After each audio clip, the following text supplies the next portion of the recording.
La, la, la. Let's see if this is gonna work. Okay, people. Today is not this one. Not this one. This one. Sorry, for some reason, I can never remember which one comes first. Today. Today's book is Wintersong by S.J. Jones, and this is one that I have read a couple times. I just don't really know what to say. I think I bought it the first time in like 2018, 2019, and it's one that I'm always hoping is going to change for me. I keep hoping that maybe it's just me, that maybe I'm not ready for her brand of storytelling. I have the audiobook as well, and I don't think it helps. I don't think the narrator gives me the magic that I'm missing, because that is what I'm missing. Love the concept, not a huge fan of the execution. I feel like the voice lacks emotion. In some ways, it feels like Jones is trying too hard to come across as something. Not necessarily come across as intelligent, but I feel like she uses words that don't necessarily fit. Like maybe they're too highbrow for her storytelling.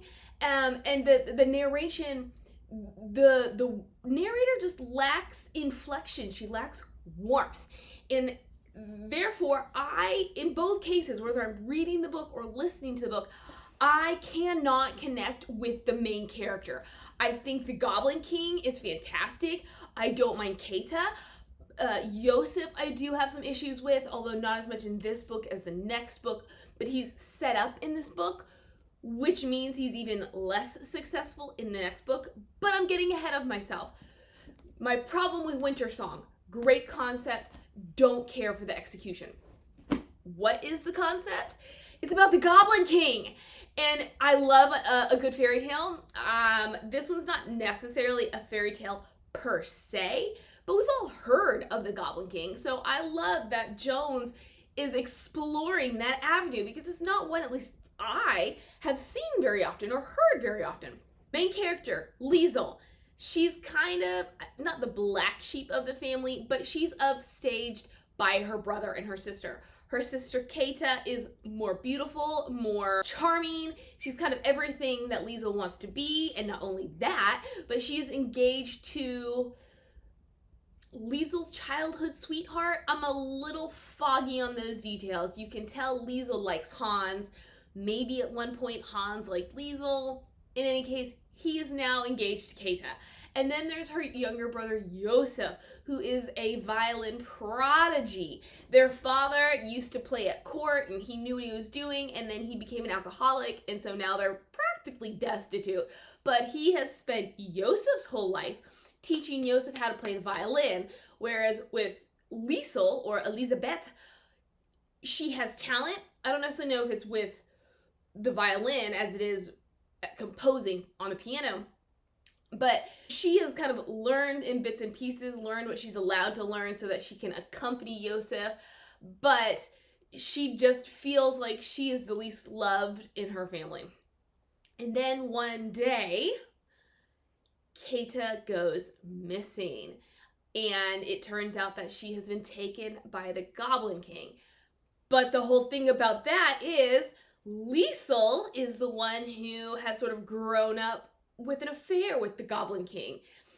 I mean, I know that sounds really like, woo! It's not. She just has grown up around him, and for some reason he's like, I want you, and this is where some of my problem with the execution comes in. I just don't get this, where she's special in some way, yet, and she has this deep belief in the Goblin King, yet she begins to pull away, and that's not the problem. Like, I understand duties take place, they take precedence, so you kind of have to leave your childish ways behind, but we're supposed to believe that she has this deep-seated connection with the Goblin King, even though I don't get the feeling that she really believes in him anymore. And maybe it's supposed to be the fact that she does, but she's not supposed to, ergo she doesn't. Anyways, so now Liesl has to go save Keita, which is another issue I have, is she doesn't really like Keita. From all I can tell, she doesn't like Keita. She's so jealous of Keita. So why is she now saying, I've got to go rescue Keita? Why did the Goblin King take Keita? Let's get back on track here. And that is because that is the only way basically for the world to keep turning. The Goblin King needs a bride. Keita is the one that he chose for who knows what reason. My thought is it was his way of getting Liesel into the underground. Gets to the Goblin Grove, and she is able to speak with the Goblin King, and he's like, so essentially, I'm gonna give you everything you've ever wanted in exchange for Keita. However, if you really do want her back, you have until this period of time, but I'm not gonna make it easy. So she returns home and everybody's like, oh, we love you, who's Keita? But Liesl, she still has the memory because that's one thing she's been allowed. But she still lets herself get sucked into this new Keita-free life. Then she realizes, oh wow, I'm almost at my deadline. And she has to sacrifice something to get into the underground. So she sacrifices her music. She's brought into the underground. She eventually does rescue Keita, but at the risk of there's no more Goblin Queen. So then she offers herself. Things happen. The book ends. I don't want to give away that much just yet. So I've already told you a little bit of my problems with the development of this. And so I want to talk a little bit about the characters because I think that is where Jones failed the most for me.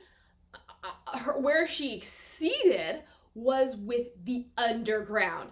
And so on the other head of that coin, where she failed was when she wasn't in the underground. When we were in the real world, I felt like, so she did well with setting. But I just didn't feel like there was magic there. I just did not understand why the rest of the story mattered when we were in the real world.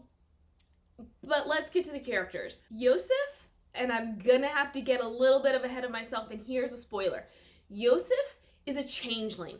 What had happened was when all the kids were younger and Yosef was an infant, they had scarlatina. The real Yosef ends up dying from it, and Liesl wishes basically that he would get better, that he would come back to her. So he is replaced with a changeling. I love this concept. It doesn't get explored until the next book, Shadow Song. And so, not that I have a problem with this, because this book is not about Yosef. Wintersong is about Keita and Liesl. There is a bit of Yosef, like he is an important part, because as the Goblin Queen, it's sort of her life force. Not necessarily her life, but everything about her that she gives up for the underground in order for the world above to keep going. But she can last longer if she is remembered above ground, if there are people who love her, if she has people to love. So Yosef is important because Liesl has this bond with him. My problem is Yosef is supposed to be the gardener of her heart. So when Liesl comes back, Yosef essentially cold shoulders her the entire time. And so I don't understand why, because it doesn't seem to me that Keita being gone changed their relationship, because Keita always considered Liesl and Yosef to have an exceptionally close relationship. So if you take out the third wheel, it shouldn't change the other two. Yet he like ignores her, he disregards her, and he's kind of rude to her. So where is this gardener of the heart business coming from? Where is their bond? Where is there for me to care? Like, he just doesn't get much. And even when we learn that he is a changeling, I wish that this had been a little bit of a guilt trip the entire time Liesl is in the underground. Like, there's something about Yosef. Something about Yosef that connects with the underground. And we kind of get, like, minuscule hints. Not really enough for me to be intrigued. By the end, I'm like, why do we care about Yosef? Why is Yosef somebody that can keep her memory alive? Because he doesn't care about her. Like, there's nothing in this book except for what Liesel told me. There was nothing that was shown to me that Yosef could have cared about her one way or another. And it gets even worse in Shadowsong. Keita is a really flat character. She is there to serve a purpose. And that is the reason that I'm okay with her being so shallow. Because she doesn't need any character development. That is not her point. Her point is so that Liesl comes into the underground, gives up her life, becomes the Goblin Queen. And so that is why I like Liesl, is that she's fresh. She's not someone I have to worry about. She's someone who I can just enjoy her inaneness because she's shallow. And there we have it. The Goblin King. He is the most successful character for me. Because the problem that I keep having with all of these characters is they're a bit underdeveloped. Like, I feel like there needs to be more to them and I never quite get it. But it's okay with the Goblin King because it goes along with his characterization. He's supposed to be mysterious. He's supposed to be someone we don't get. He's supposed to be a character we're figuring out in the entire novel because the whole deal is, she's like, who am I? Who are you? Okay, so I'm going to detour a little bit with this who am I business. The whole entire book, it is the question of, well, who are you, Liesl? I just want to be me, Liesl, entire. So basically, Liesl is discovering who she is, yet we get to the next book and she's like, but who am I? That is so annoying. I thought we'd established who you were. So anyways, the Goblin King, mysterious figure. I especially like him in the next book because we finally get to answer a lot of those questions. But in this one, I liked that she couldn't get a handle on him. It annoyed me that there's this point where she kept saying, oh, you expect so much from me. And he's like, but you expect so much from me. And I get it. I get that his annoyance, because she does. She expects him to be someone that he's not. But with her, what does he expect her to be? She chose to come to the underground. She chose to be the Goblin Queen. She's the one who essentially abandoned him how many years earlier? So what is he expecting her to be except for the person that she showed up to be? So I did think that they had much chemistry, though I thought he was kind of hot. He was giving me serious Labyrinth vibes. Like, if you've ever seen The Labyrinth with David Bowie. Is it David Bowie? Where's my phone? Where's my phone? Right, David Bowie. Woo woo. But yes, no, I was getting serious David Bowie vibes, and I know that's kind of creepy because he was kind of creepy, but yeah. So there is this like sexual enigmatism to him. I know I use that word a lot. Enigmatic, like, it's one of my favorite words. The deal with the Goblin King is that they change out every whoever knows how long. And in order to become the Goblin King, you basically give up yourself.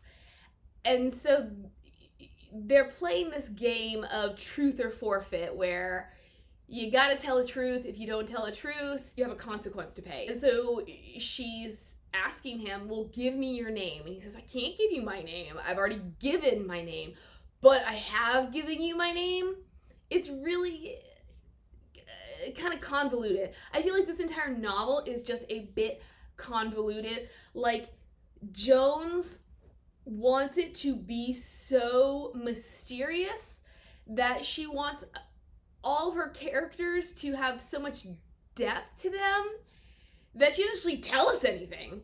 And in some instances, it's okay. Like with the Goblin King, I'm completely fine that I don't understand him because I'm not supposed to understand him. Like, that's the point of the Goblin King. He's not a normal man. So here's the spoiler. Elizabeth leaves the underground. He lets her go. And before he lets her go, he says, figure out who I am. Go find me. So essentially that I can be released too. He tells her that, or I don't remember if he told her, if he just intimates it, but the gist is that he has given her his name. Like, he's kind of implanted it on her heart. To round it out with Liesl, when we start the book, every time I read it, every time I listen to it, when we start this book, I believe Liesl has talent, that she's a really great composer, and that she is probably even a really great pianist. Yet, she tells us, I guess she just insecure. She keeps telling us how she doesn't have any talent. So then I begin to believe that. Throughout the rest of this book, I could care less, because music is a huge part of this book. I could care less about Liesel's ability to compose. I do not have any faith in her. Why is this still such an issue? Why are we focusing on something that, to me, is a non-issue? Because the thing is, when she gets married, he won't sleep with her. And so she's so angry at him because I guess she thought that he chose her because she was special. She was unique. And then he essentially tells her, well, you're not that pretty. And I'm not going to sleep with you. And she, takes it all personally, and she writes the first movement of the Wedding Night Sonata, which is just full of anger. And then after they do sleep together, which can I tell you, it's kind of awkward when we get to the sex scene. It's not graphic per se. There is a little bit of foreplay, and that is a little explicit, but I feel like it's really out of place with the tone of the novel. I wish that Jones hadn't gotten as detailed as she did, because it just doesn't fit. Liesl, she's not a child, okay? She is a mature young woman, and she is married. So that's not my issue, but my issue is, I guess probably, for the most part, there's no chemistry between them. So I don't feel anything. And second, it kind of comes out of nowhere, where you're getting more of a romance, even though it's not really romantic. And then all of a sudden, they're doing what they're doing, and you're just like, I'm just like, what? Stop. But then after they do have sex, she wakes up and she's so full of love that she writes the second movement. I want to believe that this sonata is beautiful, but I have a really hard time. I don't think that Jones effectively portrays the music aspect. I don't know if she's a musician herself, but it feels like she has musical knowledge, and that's how she puts it on paper, that there's, like, with the whole book, there's no emotion behind it. It's just cut and dry. And so I'm trying to figure out how the anger can then come with the love and the squishiness. And then we don't even finish it till the next book. But she has sent it to the world above so that Yosef can play it to the masses and have it published. And I don't understand either. If it's not finished, it's not finished. How are they publishing it if it's not finished? So yeah, we have Liesl, who is supposed to be this great composer, but she never composes. And then what she does compose, I don't understand how it works. And then the entire time she's like, but who am I? And I'm like, I don't know. please tell me, who are you? Because she keeps flip-flopping between who she is, who she thinks she'll be, what she likes about herself, what she doesn't like about herself, like her goals in the entire book. I don't understand.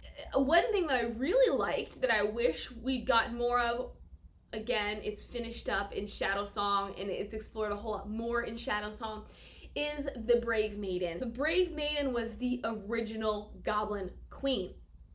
And so I liked how her relationship with the original Goblin King mirrors that of Elizabeth and her Goblin King, who, slight detour here. One thing about the Goblin King is he has different facets. Like, to Elizabeth, he has different facets. When he is the Goblin King, he has one personality.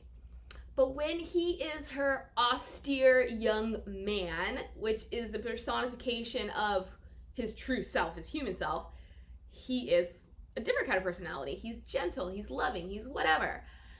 But if I hear her in either book call him my austere young man one more time, I'm going to scream. It lost its effectiveness. I was so irritated. Like, I was so done with my austere young man.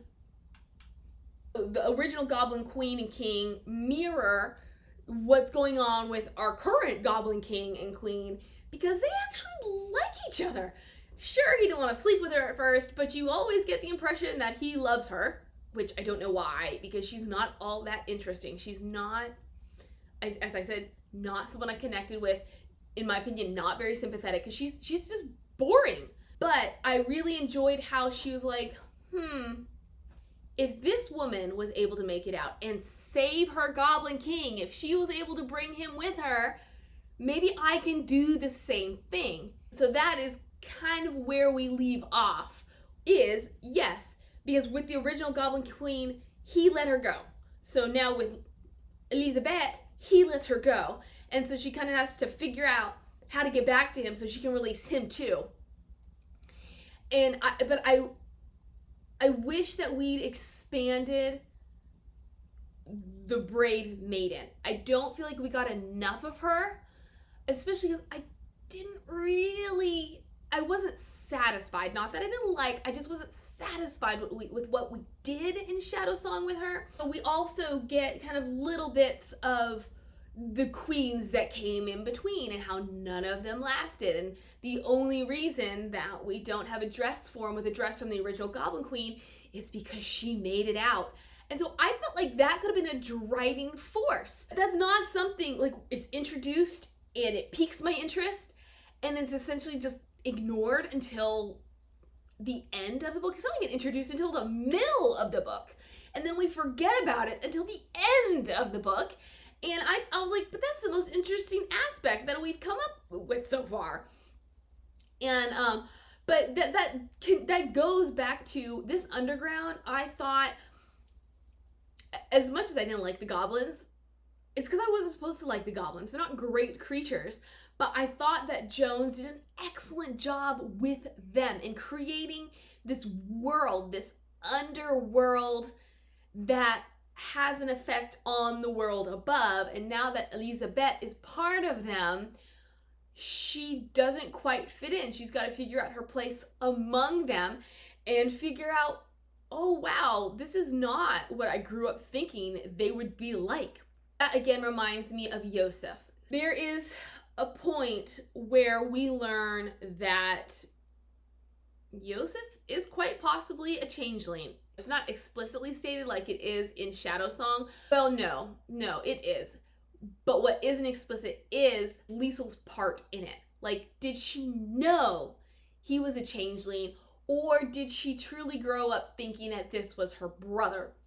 And so that was, again, another really great dynamic that was not explored. The whole deal is the underground is saying, you took something from us, we want it back. And she's saying, I think not. He is my brother. But I would have loved that tension throughout the entire novel, and we don't get it because Yosef is largely unseen. He is not a major player in her life underground. And that reminds me of one of my biggest issues. As I said, as the Goblin King, the way or Goblin Queen, as the way she feeds the world above is giving parts of herself. It's not like, oh, I go to the underground and I die. It's like, first this sense is going to go, and then this sense is going to go, and then this sense. Except, she can last longer if she has people to remember her. Obviously, Keita, who continues to stop by the Goblin Grove to come speak to her, to leave her treats and gifts, remembers her. Obviously, Yosef remembers her as he is playing this first movement of the Wedding Night Sonata and is writing letters to her. They remember her. So why is she losing her senses? I just, and maybe it's me. Like, maybe it's not the writing. Maybe it's just me because I am so overwhelmed because the story, it's just not an easy, for me, it's not an easy story. Like, I can't just go through it and take it at face value. And it reminds me of Harry Potter, where I know there's so many layers to Harry Potter, where the more you read it, the more you see them. But upon your first reading, it is simply enjoyable. This one, I don't get that. I don't get the simply enjoyable part. I get the, oh, there's so many things that have meaning and I want you to understand all of it, but there's so much that it weighs the book down and therefore not enjoyable. And I've read it probably 4 times now, maybe 3. And I'm still not getting this aspect of why, if the world above remembers her and loves her, is she still suffering from the afflictions of being the Goblin Queen? And then it's sort of turned around as in, if you have people to love, it can help you hold on longer. And maybe in the gist of things, she is holding on longer than any other queen before her. I don't quite know. I think she's underground for a year. So maybe the Goblin Queen just doesn't last that long. But then that makes me wonder, how long does a Goblin King last if he has to have a bride to keep the world turning? Or how long can a bride keep the world turning? If she's only in the underground a year before she dies, then is that all it requires? I'm sorry, my hair. Is that all it requires for the world to go on for another 20 years or something? I don't know. I feel like there's a lot introduced and not a lot explained. But back to Elizabeth, I feel like she has all of the ingredients in order to last a long time. Longer than a year at least. Yet, all of a sudden she can't taste, she can't hear, she can't do this, she can't do that. I'm like, it just doesn't make sense to me. And therefore, I don't like it. Duh. Wintersong is a book that gives me the theoretical shivers because I love the idea of the Goblin King and the underground and of someone sacrificing herself in order to be part of it, in order to keep the world moving. But it felt heavy rather than beautiful, and it felt a little antiquated in the writing. Like, if you read Jane Austen, if you read William Shakespeare, if you read anybody from 17th, 18th century, that's the tone you get from this. And on one hand, I'm fine, because that is actually the time period in which it takes place. Like, so I'm okay with that attempt. But we're in the 21st century. Not everybody is going to be willing to parse through meanings this way. And so I felt like that's when she needed not lightheartedness in the sense that it needed to be funny or silly or lack meaning, but it needed a bit of lightheartedness so that it didn't feel like you were weighed down the entire time that you were reading. This one is a book review that I have really been struggling with. I actually was thinking about combining it with Shadow Song because I can't fully articulate my feelings about this book because it's sort of one that you gotta read, and the only thing I can say is I didn't like it. I guess if you want to hear more, stick around. I'll be doing Shadow Song and yeah, Wintersong. If you want to try it, try it. Obviously, I've read it 3 times, maybe 4. So what does that say about me? It says that I'm a dreamer. It says that I have hope, that I want to give things a chance. There you go. Talk to you later.